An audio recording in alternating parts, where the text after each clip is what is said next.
Hello friends and students, आप सभी का स्वागत है आपके अपने चैनल हेक्सा एजुकेशन में। तो आज हम एसएससी जीडी एग्ज़ाम के लिए जो मैथ्स है, एलिमेंट्री मैथ्स का जो सिलेबस है, उसमें नंबर सिस्टम यानी संख्या पद्धति से संबंधित विषय को जानेंगे। और संख्या पद्धति में जो भी टॉपिक्स आते हैं, जो भी आपके एग्ज़ाम में क्वेश्चन आते हैं, केवल उन्हीं को फोकस करते हुए हम इसको शुरू करते हैं। चलिए, तो सबसे जो पहला टॉपिक आता है स्टूडेंट्स, वो है विभाजन यानी डिवीजन के रूल, विभाजन के नियम। तो आपसे ऐसा क्वेश्चन पूछ दिया जाएगा एग्जाम में कि ये जो संख्या है, क्या ये 5 से विभाजित होगी या 2 से विभाजित होगी या 7 से विभाजित होगी कि नहीं होगी। इस तरह के क्वेश्चन आपसे पूछे जा सकते हैं। तो आप कैसे पता लगाओगे कि जो हमें क्वेश्चन में एक संख्या दी गई है वो 2 से विभाजित होगी या नहीं होगी, या 7 से विभाजित होगी या नहीं होगी। तो उससे रिलेटेड कुछ रूल्स हैं, तो बहुत शॉर्ट में बताऊंगा, आप इन्हें मेमोराइज कीजिएगा। ओके, तो जो सबसे पहले आता है हमारा 2, ठीक है। तो 2 से जो विभाजन का नियम है कि कोई भी आपको अगर संख्या दी गई है, ठीक है, कोई भी संख्या आपको मान लो दे दी, फॉर एग्जांपल 4 5 6 2 6 4, ठीक। तो आपको क्या करना है, अगर 2 से विभाजन का पता करना है कि 2 से संख्या पूरी पूरी कटेगी नहीं कटेगी, तो जो इकाई का जो अंक है लास्ट में उसको देखिए। तो यहाँ पे 4 है, 2 से क्या 4 डिवाइड हो पाएगा? हाँ, 2 दूनी 4 हो जाएगा, तो ये 2 से डिवाइड हो जाएगी।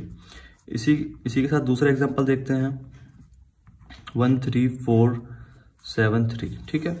इसमें इकाई का अंक 3 है, और चूंकि 3 जो है वो यानी 3 2 से नहीं कटेगा, 3 में 2 का भाग नहीं जा सकता पूरा पूरा, तो ये 2 से विभाजित प्रॉपर नहीं होगी, ठीक है।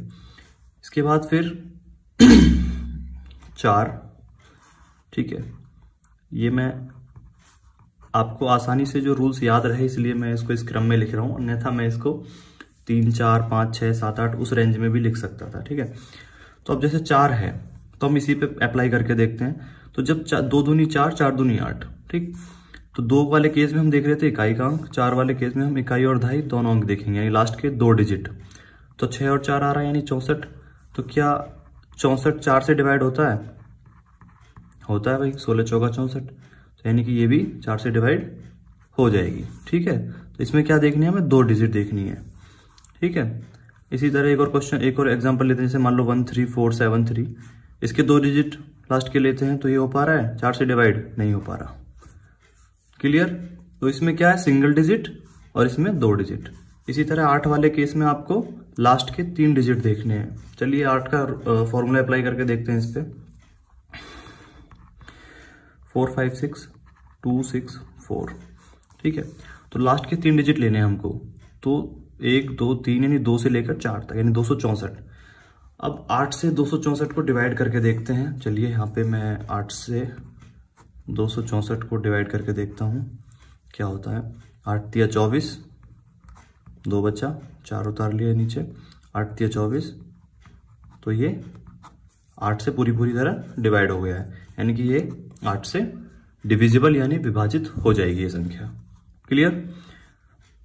चलिए एक और एग्जांपल लेते हैं, मान लीजिए 6 3, रैंडम नंबर में लिख रहा हूं ऐसे ही, ठीक है, बस चेक करने के लिए कि क्या विभाजित हो पाएगा कि नहीं हो पाएगा। चलिए इस केस को देखते हैं, इसके भी लास्ट के 3 डिजिट देखते हैं, क्या ये हो पाएगा 8 से डिवाइड या नहीं।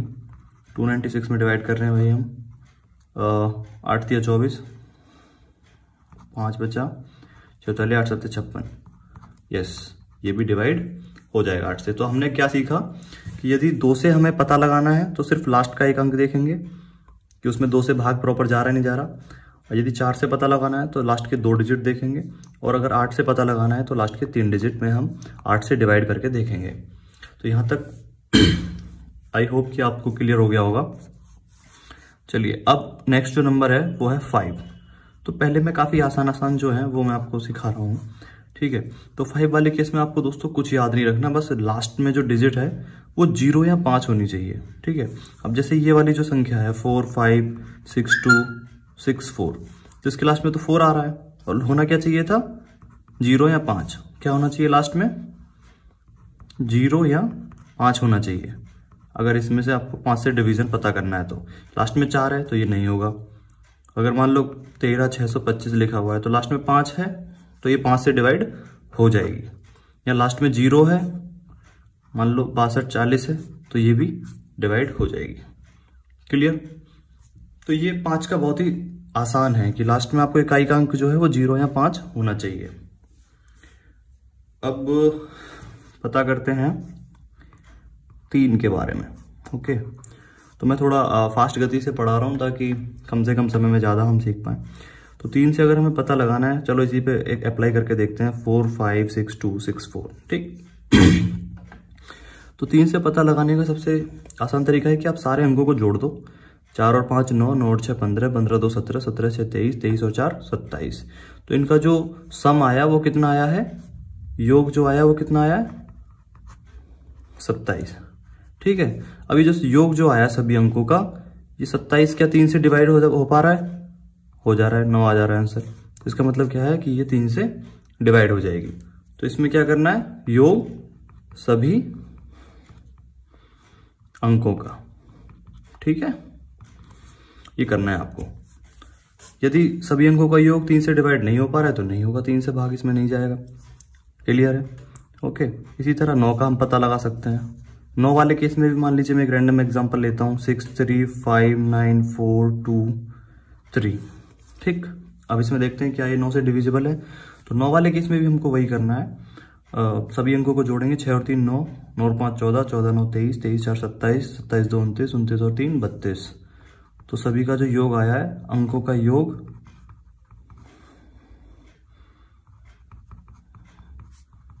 32 आया है। अब 32 को हम 9 से डिवाइड करेंगे तो क्या ये जा पाएगा पूरा डिवाइड? नहीं जा पाएगा। 9 चौको 36 होते हैं, 9 3 27 होते हैं। तो 9 के पहाड़े में तो कहीं 32 आ नहीं रहा है। इसका मतलब ये 9 से डिवाइड नहीं होगी। तो अंकों का योग करना है हमें और उसको 9 से डिवाइड करना है। इसी तरह अंकों का योग करना 3 से डिवाइड करना है। तो 3 और 9 से पता करने का बहुत ही सिंपल और आसान तरीका है ये। तो अभी तक हमने कहाँ तक सीखा, 2 4 8 5 3 9, बचा क्या, 7 बचा।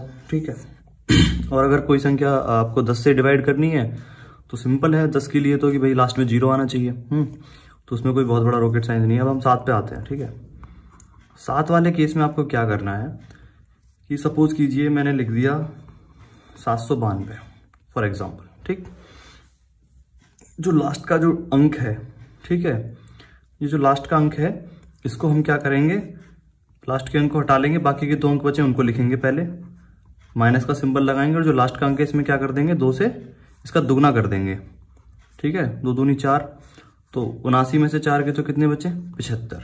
अभी जो 75 बचा है इसको देखेंगे 7 से भाग करके, क्या ये हो पा रहा है, नहीं हो पा रहा, मतलब ये 7 से डिवाइड नहीं होगा। चलो एक और एग्जाम्पल लेते हैं, एग्जाम्पल 1 एग्जाम्पल 2।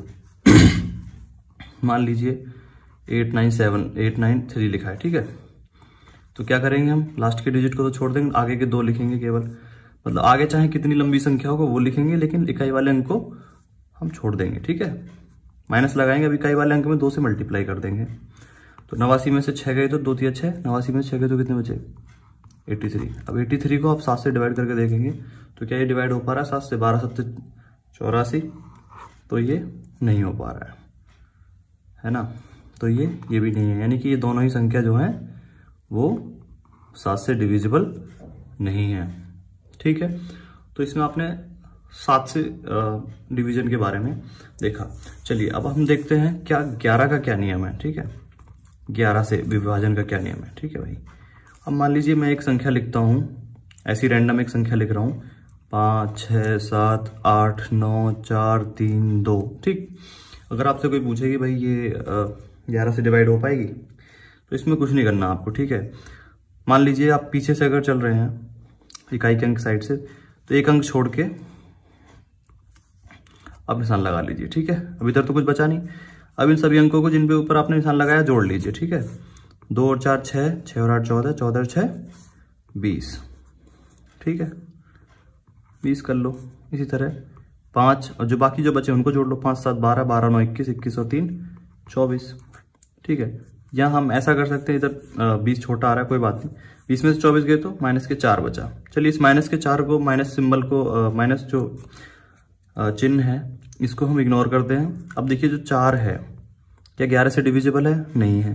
अगर घटाने पे 0 या फिर कोई ऐसी संख्या है जिसे हम 11 से डिवाइड कर सकते हैं तो संख्या घटेगी, और अगर नहीं आ रहा है तो इसका मतलब वो संख्या 11 की जो वो है 11 से डिवाइड नहीं होगी। ठीक है, तो क्या आना चाहिए लास्ट में इस वाले केस में? लास्ट में क्या आना चाहिए? माइनस होने के बाद ये जो आंसर है क्या आना चाहिए लास्ट में? या तो 0 आए या फिर कोई ऐसी संख्या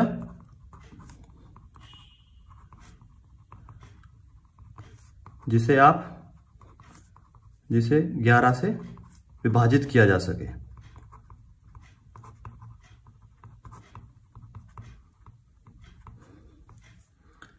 ओके गाइस, तो ये सीखा हमने नंबर सिस्टम के बारे में। नंबर सिस्टम में भी एक विभाजन का नियम जो एक टॉपिक है उसके बारे में हमने इस वीडियो में चर्चा की है। ठीक है, इसी पर आधारित हम क्वेश्चन सॉल्व करेंगे। ठीक है, इसके अलावा मैं आपको बहुत ही शॉर्ट में बता देता हूँ संख्याओं के बारे में। तो संख्याओं के बारे में शॉर्ट में क्या है, चलिए इतना स्पेस हम यूज कर लेते हैं इसका। ठीक है, तो देखो दोस्तों, एक तो होती है सम संख्याएं, एक होती है विषम संख्याएं। तो जो सम संख्याएं हैं वो सभी संख्याएं हैं जो 2 से डिवाइड हो सकती हैं। ठीक है, और विषम संख्याएं कौन है? जो 2 से डिवाइड नहीं हो सकती। तो क्या होगा, ये 2 से डिवाइड यानी 2 से भाग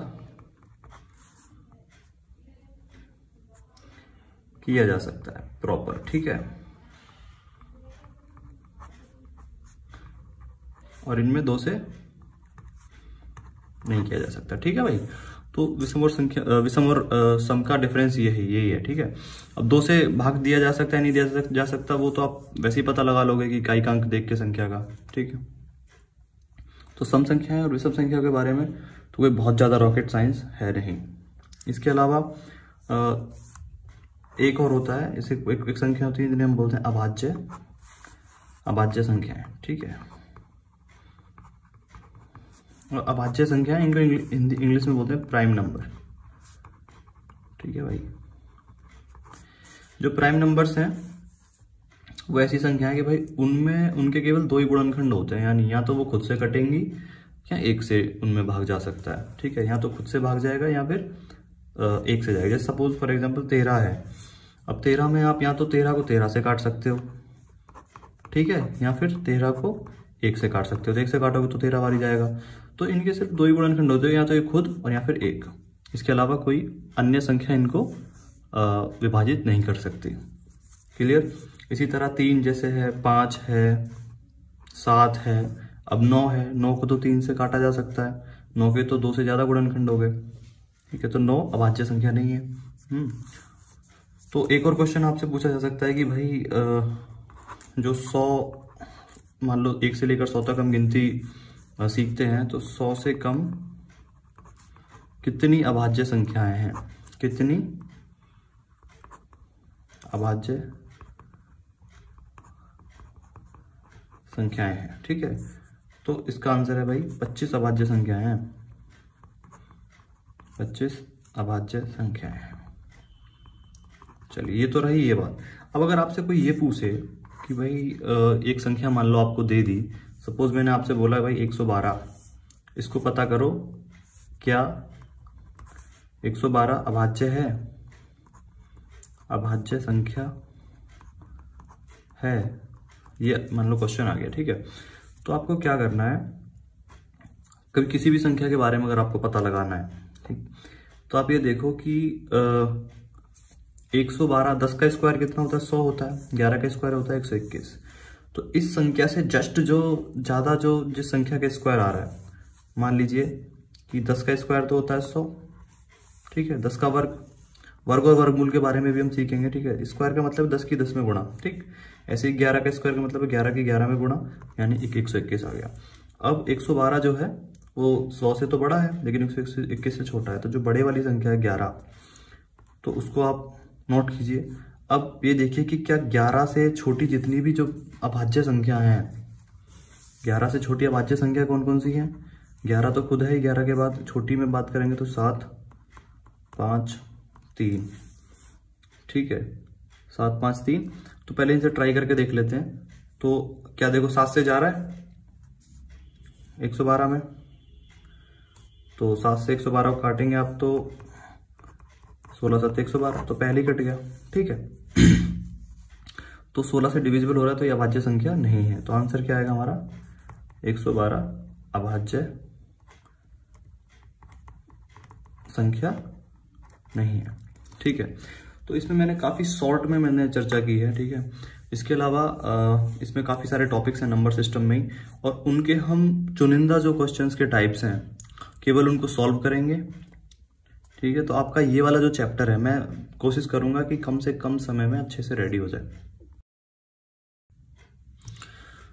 तो फ्रेंड्स, RS अग्रवाल की बुक का हम नंबर सिस्टम हम पढ़ रहे थे फॉर SSC GD एग्ज़ाम।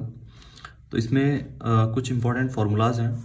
ठीक है, तो इससे पहले मैंने आपको विभाजन के नियम और सम संख्याएं क्या होती हैं, विषम संख्याएं क्या होती हैं, अभाज्य संख्या का क्या मतलब है, ठीक है, प्राइम नंबर जिसको हम इंग्लिश में बोलते हैं, ये सारी बातें मैंने बताई आपको। ठीक है, इसके अलावा कुछ इंपॉर्टेंट फार्मूलाज हैं, इनको देखते हैं। जैसे ये है a + b का होल स्क्वायर बराबर a² + b² + 2ab। ठीक, अब हम इसको याद तो कर लेते हैं, लेकिन एक्चुअली में ये कैसे मतलब यूज़ होता है क्वेश्चंस के रूप में। तो ठीक है, तो इसका एक हम उदाहरण देखते हैं। मान लो अगर आपको कोई बोल दे कि 0.98 का स्क्वायर निकालिए। ठीक है, तो आप क्या करेंगे, 0.98 की 0.98 में मल्टीप्लाई कर देंगे। ठीक है, वो कन्वेंशनल तरीका है, मतलब ऐसा ही करते हैं जनरली। ठीक, अब इसमें आप देखिए कि जो 0.98 है, ठीक है, वो अगर इसमें हम 0.02 और ऐड कर देते तो ये 1 हो जाता है, यानी 98 पैसे हैं ये एक तरह से, और इसमें 2 पैसे और जुड़ जाते तो ये 1 रुपया हो जाता पूरा। 1 रुपये में 100 पैसे होते हैं। ठीक है, तो हम इसको क्या लिख सकते थे कि अगर 1 में से 0.02, ठीक, अगर हम घटा दें तो 0.98 मिलेगा, और इसका अगर हम स्क्वायर कर दें, ठीक है, सॉरी ये मैं a - b का यहाँ पे फॉर्मूला बन गया है ये। ठीक है, तो यहाँ पे a की जगह पे क्या हो गया 1, और b की जगह पे क्या हो गया 0.02। ठीक है, अब इस फॉर्मूले को लगाते हैं तो पहले क्या है a का स्क्वायर यानी 1 का स्क्वायर प्लस b का स्क्वायर यानी b की जगह पे क्या है 0.02, तो 0.02 है, इसका स्क्वायर कर दीजिए, माइनस 2ab, तो माइनस 2ab मतलब इन सब की आपस में गुणा हो रही है, तो 2 इंटू a की जगह पे क्या है 1 इंटू b की जगह पे क्या है 0.02। क्लियर? तो आप पाएंगे कि 1 का स्क्वायर करेंगे, 1 की गुणा 1 में करेंगे तो 1 ही आएगा, प्लस अब 0.02 है तो 2 का स्क्वायर करेंगे 2 दूनी 4 आएगा। ठीक है, अब यहाँ पे देखिए पॉइंट के बाद कितने डिजिट हैं 1 2 2 डिजिट है। अब मल्टीप्लाई चूंकि इसकी इसी में हो रही है तो 2 डिजिट तो ये और 2 डिजिट एक बार और मल्टीप्लाई होने पर और आगे, तो 4 अंक बाद हमें डेसिमल लगाना है, तो 4 है यहाँ पे केवल 1 2 3, तो हमें 1 2 3 4 अंक बाद डेसिमल लगा दिया, माइनस 2 की गुणा 1 में 2 1 जा 2 यानी 2 1 2, और 2 की फिर 0.02 में मल्टीप्लाई 2 दूनी 4। अब डेसिमल कितने अंक बाद है 1 2 2 अंक बाद है, तो 2 अंक बाद हमने डेसिमल लगा दिया, आगे 0 लगा दीजिए। ठीक, तो क्या हो गया आपका 1.0004 में से आपको क्या घटाना है 0.04, तो पॉइंट के नीचे पॉइंट लिखा 0.4 घटाना है। घटाइए आप, 4 में से 0 गए तो 4, 0 में से गए 0, और यहाँ पे आपको लेना पड़ेगा हासिल या कैरी, तो यहाँ पे होगा 10, यहाँ से यहाँ जाएगा 10 और यहाँ बचेगा 9, तो 10 में से 4 गए तो 6। ठीक, और यहाँ पे 9 बचा, पॉइंट यहाँ पे 0 बचा, तो आंसर क्या आ गया 0.9604। ठीक है, तो ये बहुत ही इजी तरीके से आ गया है। ठीक है, अगर आप ये मैंने थोड़ा एलेबोरेट करने के लिए इतना टाइम इसमें लगाया, अदरवाइज आप इसको बहुत ही आसानी से कर सकते थे। ठीक है, ठीक है फ्रेंड्स, अगर आपको ये डेसिमल की मल्टीप्लाई और डिवीजन में कोई प्रॉब्लम आती है तो इसके लिए मैं सेपरेट एक सिंप्लीफिकेशन वीडियो बना दूंगा। ठीक है, कि कैसे दशमलव की संख्याओं की आपस में गुणा करते हैं, कैसे दशमलव की संख्याओं का भाग करते हैं। ओके, तो इसी तरह जैसे मान लीजिए एक और एग्जांपल मैं लूँ, तो अगर इसी को हम 1.02 करते, ठीक है, अगर इसको 1.02 कर देते यहाँ पे तो 1 + 0.02 आ जाता, और यहाँ पे प्लस हो जाता, ऐड करते तो आंसर कुछ डिफरेंट होता। तो मैंने आपको मतलब कोशिश की है ये बताने की कि कैसे इन फॉर्मूलाज का यूज होता है। चलिए एक और क्वेश्चन हम करते हैं। मान लीजिए ये वाला फॉर्मूला है, अगर मैं इसको ऐसे कर दूं 883 गुणा 883 माइनस 117 गुणा 117। तो देखिए ये भी एक समान है, ये भी एक समान है, ये भी एक जैसा है, ये दोनों एक जैसे हैं, ये दोनों एक जैसे हैं, ठीक है। तो क्या लिख सकते हैं हम, 883 की दो बार गुणा हो रही है तो 883 का स्क्वायर माइनस 117 की दो बार गुणा हो रही है आपस में तो 117 का स्क्वायर। तो ये क्या हो गया, ये वाला फॉर्मूला बन गया, ये स्क्वायर माइनस बी स्क्वायर। ए की जगह पे यहाँ पे ये है 883, बी की जगह पे 117 है। तो इसका हमें क्या दे रखा है इसका सॉल्यूशन, इस फॉर्मूला का, वो a प्लस बी यानी कि 883 प्लस 117 मल्टीप्लाई 883 माइनस 117। तो 883 में 117 जोड़ोगे तो कितना आएगा, 7 3 10, 8 1 9 1 10 और 8 1 9 1 10 यानी 0, यानी ये हो गया 1000, ठीक, गुणा। अभी देखो दोनों ब्रैकेट के बीच में कोई सिंबल नहीं है तो इसका मतलब यही होता है कि इनके आपस में क्या होगी, मल्टीप्लाई होगी। हाँ, तो 883 में से 117 घटाना है तो 3 में 7 जा नहीं सकते, हासिल लिया। 13 में 7 गए तो 6, यहाँ बचा 7, 7 में से 1 गया तो 6 और यहाँ बचा 8, 8 में से 1 गया तो 7, तो 766 बचा। अब 766 की 1000 में गुणा करनी है आपको, तो 766 1000 सिंपल है, 3 जीरो लगा दो बस। ये आपका क्या हो गया, आंसर हो गया। तो इनका हम ये जो फॉर्मूले हैं, एग्जाम में क्वेश्चन कैसा आता है कि सीधा फॉर्मूले पे बेस ही आ जाता है, क्लियर। और आपको जो है वहाँ पे ज़्यादा दिमाग नहीं लगाना है, बस ये दिमाग लगाना है कि इसमें कौन सा फॉर्मूला सेट हो रहा है, ठीक है। अब देखो ये देखने में फॉर्मूला इतने बड़े बड़े लग रहे हैं कि अरे यार कैसे होंगे, तो बहुत बड़े बड़े फॉर्मूला है, कहाँ तक मैं वो करूँगा। लेकिन जब आपको एग्जाम में क्वेश्चन आएगा तो वो इतना आसान आएगा कि आप जैसे ही फॉर्मूला रखोगे विदिन 10 सेकेंड आप क्वेश्चन को सॉल्व कर दोगे, ठीक है दोस्तों। तो जैसे अब ये फॉर्मूला है, ठीक, अगर मान लीजिए आपको ये ऐसे दे दिया, चलिए मैं इस वाले फॉर्मूला पे क्वेश्चन आपको पुटअप करके दिखाता हूँ, ठीक है। मान लो आपको क्वेश्चन दे दिया भाई कि 7 का स्क्वायर में वो कभी नहीं देगा, वो मल्टीप्लाई में देगा, ठीक है क्वेश्चन। चलो ये मैं क्वेश्चन बनाता हूँ, ठीक है। प्लस 6 गुणा 6 माइनस 7 गुणा 6 डिवाइडेड बाई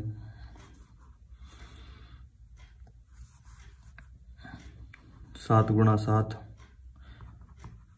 गुणा 7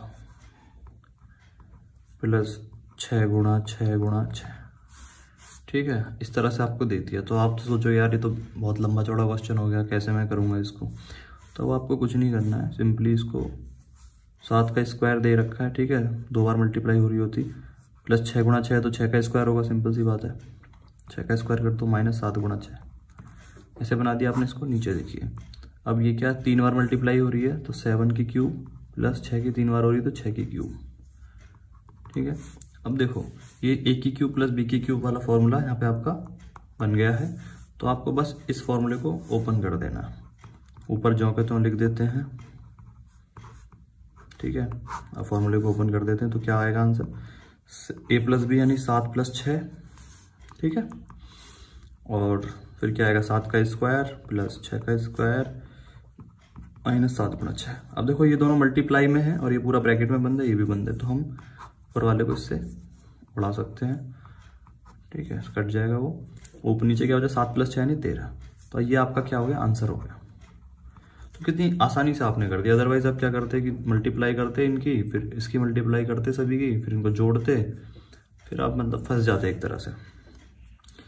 तो दोस्तों ये है, मतलब ये जो फॉर्मूले हैं ना, ये आपकी प्रॉब्लम्स को बहुत आसान बनाने के लिए हैं। तो आप इन्हें प्लीज़ इनको याद कीजिए, ठीक है। आप इनको जितना रिवाइज कर लेंगे, जितना अच्छे से इन पर प्रैक्टिस कर लेंगे, उतना ही आपके एग्जाम की दृष्टि से काफ़ी ये अच्छा रहेगा। चलिए मैंने फॉर्मूला क्यों लिखे हैं इसके बारे में मैंने आपको बता दिया। इसके अलावा हम अगला टॉपिक है हमारा समांतर श्रेणी। तो समांतर श्रेणी को हम कहते हैं अर्थमेटिक प्रोग्रेशन इंग्लिश में। तो समांतर का मतलब क्या है कि समान अंतर पे हमारी जो है श्रेणी मतलब सीरीज जो है चलती जा रही है, ठीक है। जैसे कि हमने बचपन से हमने गिनती सीखी है, तो कैसे गिनती हम सीखते हैं 1 2 3 4 5 6। चलो मैं गिनती लिख देता हूँ यहाँ पे कुछ फॉर एग्जांपल के लिए 1 2 3 4 5 6 ऐसे डॉट डॉट डॉट डॉट ये चलती चली जाती है, ठीक है।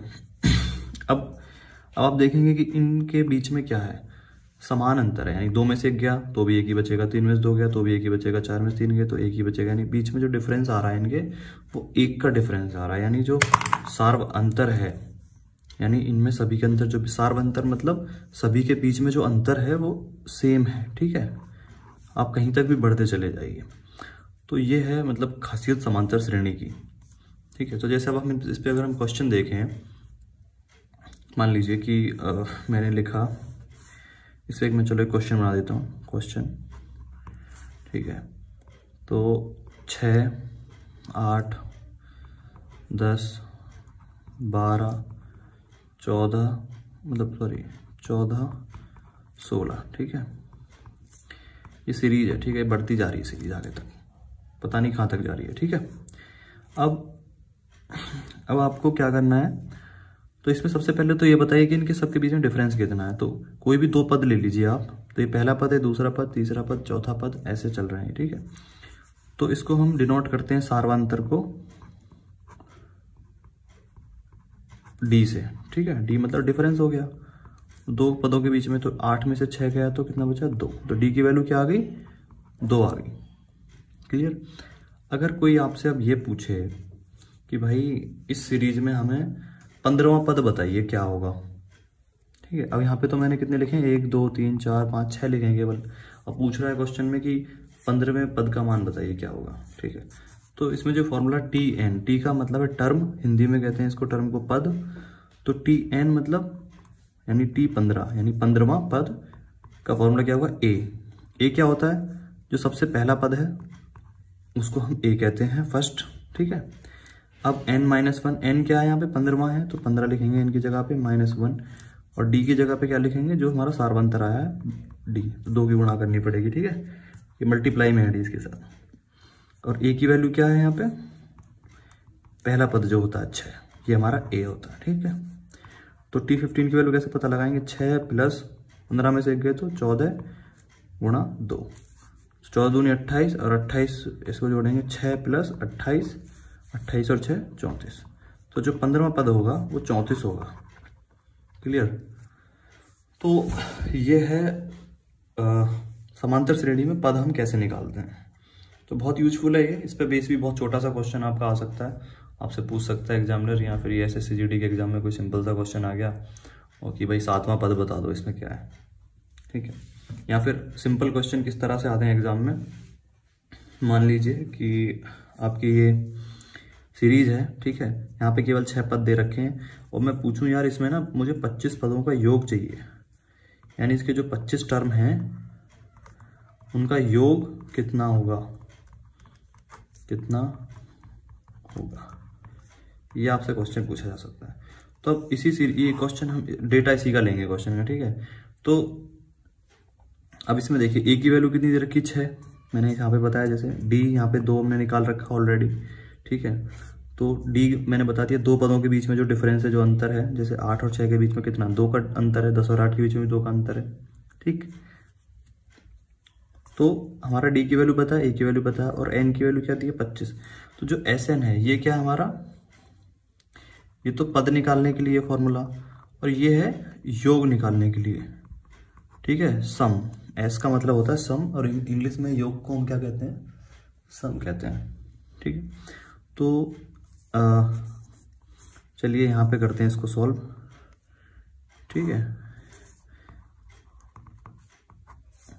तो 25 पदों का योग कितना होगा, SN बराबर n/2, तो यानी n कितना 25 है, 25/2 गुणा 2 × a, 2a है ना, तो a की वैल्यू कितनी है 6 है, a की वैल्यू है 6, तो 2 × 6 प्लस n-1, तो n कितना है 25 -1 × d की वैल्यू क्या 2। ठीक है, तो SN बराबर हो जाएगा 25/2, 2 × 12 प्लस 25 में से गया तो 24 गुणा 2, 24 दूनी कितने होते हैं 48, 48 में 12 जोड़ोगे तो कितना होगा 48 और 2 50 60, तो 25/2 × 60, 2 से 60 को काट दो, कितनी बार कटेगा 2 से 30 बार, 25 की 30 से मल्टीप्लाई कर दो, 25 और 30, 25 30 75, और 0 लगा दो पीछे 750। तो जो 25 पदों का जो सम होगा वो आपका जो है 750 होगा। क्लियर? तो आई होप आपको जो है समांतर श्रेणी का समझ में आया होगा। इस पे चलो 1-2 क्वेश्चन और हम सॉल्व करेंगे, ये स्पेस उतना बचा नहीं है पेपर में। तो एक नए पेपर के साथ हम गुणोत्तर श्रेणी को भी डिस्कस करेंगे, और इसी के साथ जो आपका नंबर सिस्टम है इसके हम सेलेक्टिव 10-15 क्वेश्चन लेंगे और आपका ये चैप्टर खत्म हो जाएगा फिर।